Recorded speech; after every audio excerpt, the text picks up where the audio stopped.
All right, so the first thing we're gonna do, you see I got some stuff set up here and I'm in the shade. We're just gonna demonstrate in the shade over here. First thing we're gonna do is we're gonna rinse a vehicle off. It's always the number one thing we wanna do. I've got my little adjustable tip on 40 degrees. I like to keep it, I tend to err on the side of safety, especially with clear bra.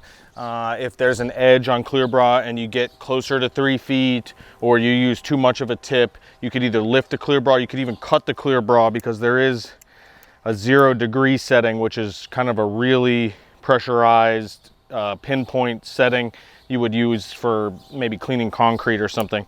So I keep it on 40 degrees, and then you'll see. All right, next thing I'm gonna do, I'm gonna soak the wheel on the 40 degree. So I always rinse the wheels first.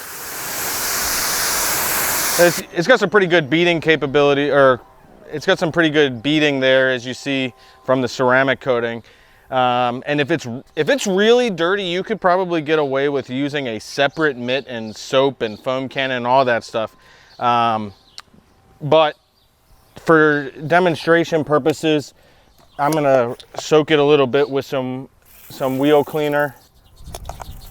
And if you really want to get into the barrels and stuff, we got our little wheel brush, and I'm being really gentle. Anytime you see me doing something, it's always completely gentle. Is inside the bucket, I'm going to rub this against the grit guard. So this is just fresh water, and that's so that we're not, just do it as it gets dirty, or at a certain point, maybe you do 1/3 of the wheel or half the wheel, and that's so that we're not dragging brake dust across the next surface that we go to.